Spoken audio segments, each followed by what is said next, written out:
আসসালামু আলাইকুম রহমতুল্লাহি ওবরকাতুহু। সম্মানিত দর্শক, ডক্টর মোহাম্মদ ইউনূসের জমানাতে অর্থাৎ গত একটি বছরে জামাত এবং শিবিরকে নিয়ে যত আলোচনা হচ্ছে, যত সমালোচনা হচ্ছে, এটি ইতিপূর্বে কখনো হয়নি। জামাত এবং শিবিরের যারা পক্ষের লোক তারা বলার চেষ্টা করছেন নয়, তারা বিশ্বাস করেন, অন্তরস্থল থেকে বিশ্বাস করেন যে এটি একটি রহমতের দল, এটি একটি বরকতের দল। এই দলের যারা নেতাকর্মী রয়েছে তারা সবাই আল্লাহ ভীরু, সবাই সৎ এবং সবাই জান্নাতি। পৃথিবীতে যদি জীবন্ত জান্নাতি কোনো প্রাণীকে কেউ দেখতে চান, তবে জামাত শিবিরের অফিসে গিয়ে তাদের পবিত্র বদনের দিকে তাকালে আপনারা বুঝতে পারবেন যে জান্নাতি মানুষের চেহারা কেমন হবে, সুরত কেমন হবে, পোশাক কেমন হবে, আচার কেমন হবে, আচরণ কেমন হবে। গত একটি বছরে জামাত শিবিরের কতিপয় লোকদের বিরুদ্ধে দুর্নীতি, অনিয়ম, চাঁদাবাজি, খুন, ধর্ষণ, রাহাজানি থেকে শুরু করে নানা রকম দুর্নাম বদনাম রটে যাচ্ছে। এটা নিয়ে জামাত শিবিরের কোনো মাথা ব্যথা নেই। তাদের বক্তব্য হলো যে ক্ষমতার পট পরিবর্তনের পর মানে ফেরেশতাদের মধ্যে যদি আজাজিল থাকে, শয়তান থাকে, তাহলে এই জামাত শিবিরের মধ্যে 2-4 জন লোক খারাপ থাকবে, এটা তো স্বাভাবিক। কিন্তু সেটার পার্সেন্টেজ কত? বিএনপির মতো তো আর নয়, জাতীয় পার্টির মতো নয়, কিংবা আওয়ামী লীগের মতো নয়, একেবারে খুবই অল্প। এবং তারা ধরা পড়ার সঙ্গে সঙ্গে দল তাদেরকে বহিষ্কার করছে, তাদের সাথে সম্পর্ক নষ্ট করছে এবং যথাসম্ভব তাদেরকে এড়িয়ে চলার চেষ্টা করছে। এর বাইরে আবার নতুন করে ছাত্রলীগ থেকে বা আওয়ামী লীগ থেকে অনেকে হয়তো ঢুকে গেছে, আবার অনেকে অন্য দল করতো, সেখান থেকেও সুযোগ সুবিধা নেওয়ার জন্য জামাত শিবিরে ঢুকে পড়েছে, ফলে তাদের দায়ও সামলাতে হচ্ছে। কিন্তু জামাত মনে করে তাদের 99% লোকই জান্নাতি লোক। এই গেল একটি অংশ। তো বোঝার চেষ্টা করুন যে জামাতে যারা লোকজন, তারা হিমালয়ের চূড়া মাউন্ট এভারেস্ট, সেখানে তাদের সিংহাসন তারা বিছিয়ে একবার জমিনের দিকে তাকায়, একবার আসমানের দিকে তাকায়, এবং আসমান এবং জমিনের মাঝামাঝি তারা একটা রাজত্ব প্রতিষ্ঠা করার স্বপ্ন দেখে। অন্যদিকে জামাতের যারা বিরোধী পক্ষ, সেটা বিএনপি হোক, আওয়ামী লীগ হোক, বা অন্য বামধারার লোকজন হোক, কিংবা ইসলামপন্থী লোক, যারা জামাতি আকিদাকে, আচরণকে, তাদের ধর্মকর্ম পালনের রীতিনীতিকে এবং তাদের ধর্ম সংক্রান্ত বিশ্বাসকে যারা মনে করে এটা মুনাফিকি, তারা কাফের এবং তারা এই জমিনের জন্য অকল্যাণকর। তো তারা যেটা বলার চেষ্টা করছেন যে এই দেখো দেখো দেখো, আমরা বহু বছর ধরে জামাত সম্পর্কে যে সকল কথাবার্তা বলে আসছি, এরা যে কত খারাপ, এই অল্প কয়েকদিনে, 1 বছরে তাদের মানচিত্র দেখো, তাদের আকার দেখো, আকৃতি দেখো, তাদের ফিজিক্স দেখো, তাদের কেমিস্ট্রি দেখো, তাদের ভূগোল দেখো, তাদের অঙ্ক দেখো, সব কিছু উলটপালট করে ফেলেছে। যেখানে শূন্য ছিল সেখানে তারা শূন্য আগে একটা 1 বসিয়ে আরো 100টা শূন্য যোগ করে নিয়েছে। যেখানে মাইনাস ছিল সেখানে তারা প্লাস বানিয়ে ফেলেছিল, যেখানে যোগ ছিল সেখানে তারা গুণ করে ফেলেছে, যেখানে বিয়োগ ছিল সেখানে তারা গুণ বানিয়ে ফেলেছে। এবং এই যে তাদের যে রাতারাতি পরিবর্তন করার ক্ষমতা, এটাকে অনেকে বলার চেষ্টা করেছে যে এটা মুনাফিকের লক্ষণ। তারা বিভিন্ন জায়গাতে বিভিন্ন সুরত ধরেছে, মানুষের বিশ্বাস অর্জন করার চেষ্টা করেছে, মোলায়েম স্বরে কথা বলেছে, নরম নরম কথা বলেছে। আর এই যে সুযোগ পেয়ে গত 1 বছরে তাদের আদি এবং আসল রূপ, যেটা 1971 সনে তাদের ছিল, সেই 1971 সনের রূপ নিয়ে তারা এখন ফিরে এসেছে। তাদের দেখলেই এখন ভয় লাগে। তারা যে হিম্মত নিয়ে কথা বলে, তারা যে গলা কাঁপিয়ে কাঁপিয়ে কথা বলে, চোখ দুটো তারা গোল গোল করে ফেলে, এবং কথা বলতে গিয়ে যেভাবে হাত তারা মুষ্টিবদ্ধ করে ফেলে, তাদের পেশি গরম হয়ে যায়, এবং তারা যেভাবে ভয় দেখায়, এই ভয় 1971 সনে তারা দেখিয়েছিল। এ কথা জামাতের যারা বিরুদ্ধে পক্ষ তারা বলার চেষ্টা করছেন।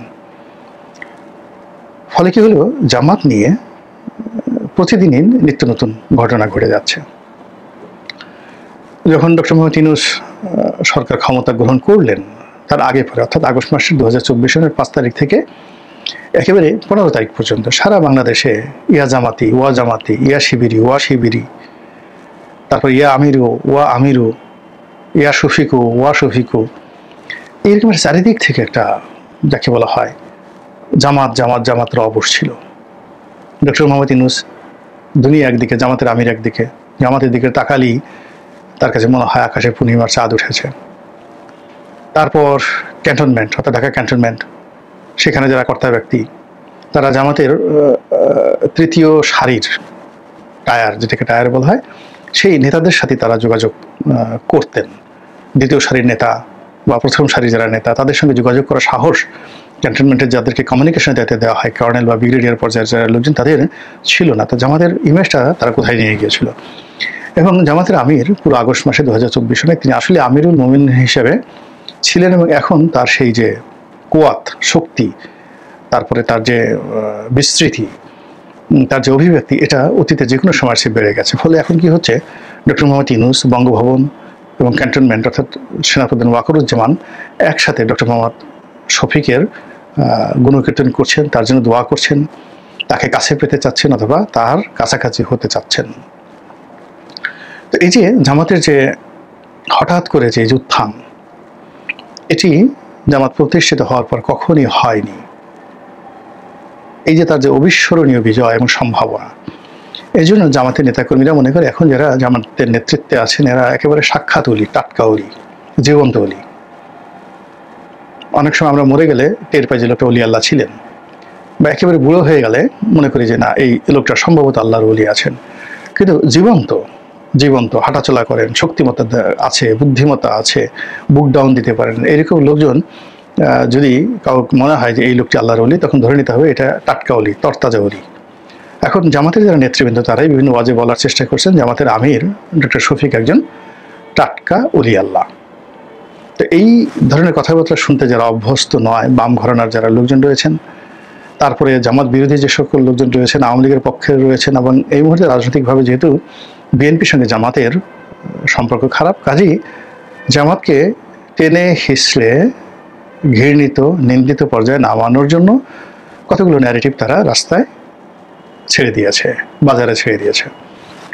সেই যে পুরনো স্লোগান জামাত শিবির রাজাকার, এই মুহূর্তে বাংলা ছাড়, এখন এটা ঢাকা বিশ্ববিদ্যালয় থেকে শুরু করে সকল বিশ্ববিদ্যালয়ে এই আগস্ট মাসে নতুন করে চালু হয়েছে এবং এটা চলতে থাকবে। দ্বিতীয় যে ন্যারেটিভ তারা চালু করার চেষ্টা করছেন, সেই ন্যারেটিভ হলো যে জামাত কোনো ক্ষমতা পায়নি, কোনো কিছু পায়নি, তো তারা এখন এই অবস্থা করছে, আর ক্ষমতা পেলে না জানি তারা কি করে ফেলবে।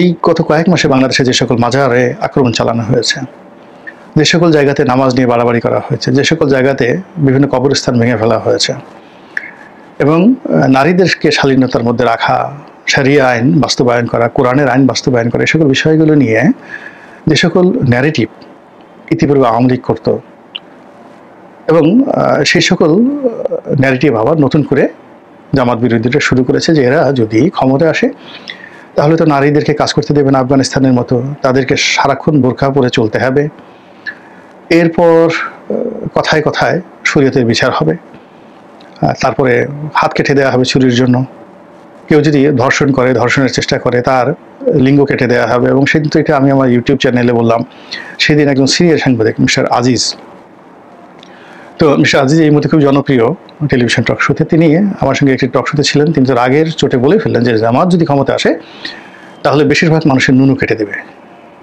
এখন এই নুনু কেটে দেবে এই কথা বলার সঙ্গে সঙ্গে আবার ওনার কি মনে হলো, অনুষ্ঠান শেষে বললো যে আচ্ছা এই নুনু শব্দটা কেটে দেওয়া যায় না, তো সবাই বললো যে ভাই এটা তো লাইভে চলে গেছে, এখন আর এটা কাটার কোনো সম্ভাবনা নাই। তো ভদ্রকের মনটা খারাপ হয়ে গেল। এর কারণ হলো যে জ্ঞানী মানুষ, তিনি হয়তো বুঝতে পেরেছেন যে এটার একটা বিপদ হতে পারে। এর কারণ হলো ইদানিং নুনু এবং নুনুস, তো নুনুস শব্দটি ব্যাপক পরিচিত, অনেকে বলার চেষ্টা করছেন। এখন নুনুস বলতে কি বোঝায়, নরেশকে নু দন্তেশ্ব, আপনারা হয়তো অনেকেই টের পাবেন। তো ওটার সঙ্গে আবার উনি হুট করে, এটা তো কেউ বাংলাদেশের টেলিভিশনে নুনুস শব্দটি সরাসরি বলেনি, তো সেই নুনুসের সঙ্গে সম্পর্কযুক্ত নুনু, এটা কি ধরনের প্রতিক্রিয়া সৃষ্টি হয়, এই কারণে তিনি হয়তো ওটা বাদ দেওয়ার চেষ্টা করলেন। কিন্তু আমি বললাম যে ভাই বাদ দেন, it's a art of speaking. আপনি এই কথাটা যে বলে ফেলেছেন যে জামাত ক্ষমতা আসলে ওরা নুনু কেটে দেবে, বা ওরা বলুক যে আমাদের সময় যদি কেউ ধর্ষণ করে, এই কাজগুলো করে, তাহলে আমরা চীনের মতো করে নুনু কেটে দেবো। তো এটা খারাপ কি হয়েছে, তো ভদ্রলোক সেখান থেকে চলে গেলেন। তো এই ধরনের ন্যারেটিভগুলো কিন্তু চালু হয়ে গেছে। জামাত বিরোধী যে সকল ইসলামী সংগঠন রয়েছে তারা তো আগেই জামাত সম্পর্কে নানা কথাবার্তা বলতেন, এখন আবার নতুন করে তারা এই জামাতের মুনাফিকি, জামাতের অধার্মিক কর্মকাণ্ড ইত্যাদি নিয়ে ব্যাপকভাবে তারা সমালোচনা শুরু করেছেন। সবচেয়ে জামাতের জন্য যে ভয়ঙ্কর যে বিষয়টি, এই মুহূর্তে যেটি তাদের ইজ্জত কা সওয়াল, সেটা হলো জামাতকে সবাই গুপ্ত সংগঠন হিসেবে, শিবিরকে সবাই গুপ্ত সংগঠন হিসেবে ঠাট্টা করছে, টিটকারি করছে। এবং এই গুপ্ত সংগঠন ইতিমধ্যে তারা এটা বেশ পপুলার করে ফেলেছে। জামাতের লোকজন সরাসরিভাবে কিছু বলতে পারছেন না, কিন্তু তারা খুব ক্রোধান্বিত, রাগান্বিত, রাগে থরথর করে কাঁপছেন। কিন্তু বাস্তবতা হলো যে বিরোধী পক্ষ তাদেরকে যে গুপ্ত সংগঠন ট্যাগ লাগিয়েছেন বা পোক করেছেন, এটা এখন একটা ধ্রুব সত্যে পরিণত হয়ে গেছে। গুপ্ত সংগঠন বলতেই এখন সেরা শিখদের সংগঠন সর্বহারা পার্টিকে বোঝায় না। আপনি যে কোনো জায়গায় যদি এখন বলেন জামাত বা শিবিরকে, লোকজন বুঝে ফেলবে গত ৩-৪ মাসে এই জামাত গুপ্ত সংগঠন। এই কথাটি বেশ কয়েকজন সাংবাদিক, দেশের যারা প্রথিতযশা সাংবাদিক রয়েছেন, লেখক রয়েছেন, এরা জামাতের বিরুদ্ধে এই ন্যারেটিভটি কিন্তু চালু করে দিয়েছে। এবং সবচেয়ে ভয়াবহ যে বিষয়টি, সেটি হলো ছাত্রলীগের যে যত দায়, যত কর্মকাণ্ড, এমনকি আবরার হত্যা থেকে শুরু করে সেই ছাত্রলীগের চাপাতি মিছিল, এরপর ঢাকা বিশ্ববিদ্যালয়ের যে গণরুমে চাঁদাবাজি থেকে শুরু করে যা কিছু হয়েছে, যত সন্ত্রাস হয়েছে ছাত্রলীগের নামে, যেটা সারা বাংলাদেশের নিন্দার ঝড় তুলেছিল, সেই জিনিসগুলো এখন শিবিরের ঘাড়ে চাপানো হচ্ছে। এর কারণ হলো, এটা এখন ওপেন সিক্রেট যে শিবিরের শীর্ষ অনেক নেতা থেকে শুরু করে বহু সংখ্যক নেতাকর্মী, শীর্ষ নেতা যাদেরকে আমরা এখন ইদানিং চিনছি, আর হাজার হাজার নেতাকর্মী যাদেরকে আমরা চিনি না, যারা ছাত্রলীগের ভেগ ধরে, ছাত্রলীগের ভং ধরে, ছাত্রলীগের পরিচয় বহন করে শেখ হাসিনার জামানায় ছাত্রলীগের যত অপকর্ম, সেই অপকর্মকে তারা তাল দিয়েছে। অনেকে তারা যে শিবির নয়, এই জিনিসটা প্রমাণ করার জন্য তারা অতিরিক্ত ছাত্রলীগ হয়েছে। একটা ছাত্রলীগ যদি কোনো একটা রিক্সাওয়ালাকে দুটো থাপ্পড় মারতো, তো শিবির হিসেবে যে লোক ছাত্রলীগের ভান করে ছাত্রলীগের মধ্যে আছে, সে গিয়ে দুটো থাপ্পড় দিল। একজনে 10 টাকা চাঁদাবাজি করলো, 20 টাকা চাঁদাবাজি করলো, একজন 10টা সন্ত্রাস করলো ও 20টা সন্ত্রাস করলো, শুধুমাত্র নিজের পরিচয়টা গোপন রাখার জন্য। ফলে কি হলো, ওই সময়টিতে আওয়ামী লীগ জামানাতে ছাত্রলীগের নামে যে সকল অন্যায় হয়েছে, অপকর্ম হয়েছে, এখন যে সকল অপকর্মে সরাসরি বোঝা গেছে যে এখানে ছাত্রলীগের এই নেতা জড়িত, এর নাম পদ পদবী জড়িত, তো সেক্ষেত্রে হয়তো তারা দায়ী। কিন্তু যে ক্ষেত্রে ছাত্রলীগের যে হোল সংগঠন দায়ী, এই বিশ্ববিদ্যালয়ের এই হলে ছাত্রলীগের ছেলেরা এই কাজ করেছে, অমুক হলে এই কাজ করেছে, মেয়েরা থেকে শুরু করে ছেলেরা, তো এই সকল কুকর্মের জন্য এখন সবাই দায়ী করছে যে এরা শিবির। ছাত্রলীগের লোক এই কাজ করতে পারে না, শিবিরে এই কাজ করেছে নিজেদেরকে প্রমাণ করার জন্য। এবং এটা সমাজের এত বড় বড় জায়গা থেকে, এত ভালো ভালো জায়গা থেকে, এবং এত যাকে বলা হয় নির্ভরযোগ্য জায়গা থেকে বলা হচ্ছে যে এই ন্যারেটিভের বিরুদ্ধে পাল্টা কাউন্টার ন্যারেটিভ দাঁড় করানো যাচ্ছে না। প্রথম দিকে যখন এরকম একটা কথা আসলো যে এটা কি ধরনের নীতি নৈতিকতা, প্রথমত তারা এই সুদীর্ঘকাল, সেই 2011-12 থেকে তারা পালিয়ে তারা সংগঠন করত। সরকার যত চাপ প্রয়োগ করেছে তারা তত বেশি পালিয়েছে। তো সেই সময়টাতে তারা কৌশলগত কারণে ছাত্রলীগের মধ্যে ঢুকে পড়েছে, যুবলীগের মধ্যে ঢুকে পড়েছে, যুব মহিলা লীগের মধ্যে ঢুকে পড়েছে, মহিলা লীগের মধ্যে ঢুকে পড়েছে। এই কাজটা কতটা নীতি বিরুদ্ধ বা যাকে বলা হয় নীতি নৈতিকতার মধ্যে পড়ে। তো শিবির এবং জামাতের লোকগুলো বলার চেষ্টা করেছেন এটা একটা রাজনৈতিক কৌশল, এবং এই কৌশল অবলম্বন করা বৈধ, এবং তারা আল্লাহ রাসূলের জামানারও কতগুলো ঘটনা তারা বর্ণনা করার চেষ্টা করেছেন। কিন্তু হালে এই জিনিসগুলো পানি পাচ্ছে না। যখন 10 মুখে বলা হচ্ছে যেটা মুনাফিকি, আপনার দুষ্টুমি করা, কুটনামি করা, ছলচাতুরির আশ্রয় নেওয়া, কৌশল অবলম্বন করা, এই শব্দগুলোর মধ্যে অনেক পার্থক্য রয়েছে। আবার কোনো একটা বিশেষ উদ্দেশ্যকে সামনে নিয়ে কোনো একটি কাজকর্ম করা, সেটাও একটা উদ্দেশ্য রয়েছে। এটা যুদ্ধ কূটনীতিতে অনেক ক্ষেত্রে এটা মার্জনীয় অপরাধ, অমার্জনীয় নয়। কিন্তু যখন একটা কন্টিনিউয়াস বছর পর বছর সন্ত্রাসের যাকে বলা হয় আশ্রয়ের মধ্যে থাকা, প্রশ্রয়ের মধ্যে থাকা, এবং সেই সন্ত্রাসের সহযোগী হওয়া, অপকর্মের সহযোগী হওয়া, তারপরে সেই সংগঠনের মধ্যে থেকে সেই সংগঠনকে দিয়ে নানা রকম কুকর্ম করা, আর সেই কুকর্মের দায় নিজেরা না নিয়ে সেই সংগঠনের উপর চাপিয়ে দেওয়া। ধরুন ছাত্রলীগের বহু ইউনিট রয়েছে, তো কোন একটা ইউনিটে হয়তো 50 জন লোক আছে। এখন 50 জনের একটা ছোট ইউনিটে যদি দেখা গেল, সিঙ্গেল একটা ইউনিট, সেখানে 40 জনের শিবিরের লোক, তো তারা কোনো একটা জায়গাতে বাসে আগুন লাগালো, কোনো একটা থানা লুট করলো, কোনো একটা জায়গাতে সমন্বয়কদের মেরে ফেললো, কোনো একটা জায়গাতে ব্রাশ ফায়ার করলো, এবং দেখালো যে ছাত্রলীগ ব্রাশ ফায়ার করছে।